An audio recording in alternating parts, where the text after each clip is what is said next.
అవుతున్నారేమో తెలియదు. 20 మంది పైనే ఉంటారని అనుకుంటున్నామండి. ఒక ఆయన దగ్గర అయితే ఒక కర్ర ఉంది, ఇంకో ఆయన దగ్గర కత్తి ఉంది. ఆ కత్తులు కర్రతో మా మీద దాడి చేస్తున్నారండి. ఇక్కడ మాత్రం ఒక ఇంజూరీ ఇట్లా జరిగిందండి. మీకు తెలుస్తుందండి ఇక్కడ ఏమన్నా? ఇటు సైడ్ ఒక ఇంజూరీ అండి. ఆ కర్రలతోటి కొట్టారు. ఇంక లక్ ఏంటంటే అక్కడ ఎంత జనం ఉన్నారు, కొద్దో గొప్ప స్థానికులు కూడా అడుకునే ప్రయత్నం చేసి ఉన్నారు. వీళ్ళందరూ చాలామంది చాలా మూర్ఖంగా మీద దాడి చేసే ప్రయత్నం చేసినప్పుడు నాతో పాటు ఒక ఆయన రవికుమార్ అని ఆయన ఉన్నారు. ఆయన కానీ అడ్డుకోకపోతే పక్క నా ప్రాణం పోయి ఉండేదండి ఈరోజు. తెలియదండి, రంగరాజన్ గారే చేపించారని ఇప్పటికైతే భావిస్తున్నానండి నేను. ఇది రంగరాజన్ గారి పనే అని.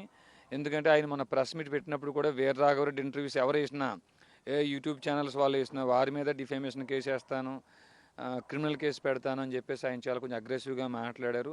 ఆయనతో పాటు సుమారు ఎవరో ఒక ఇద్దరు ఉన్నారండి. వారిద్దరూ కూడా మేము గట్టిగా తలుచుకుంటే వీర రాఘవరెడ్డి బయటకు కూడా రాలేడు అనేటువంటి పదాలు అవి ప్రయోగించారు. కాబట్టి తాత్కాలికంగా రంగరాజన్ గారి పని అని అనుకుంటున్నానండి నేను.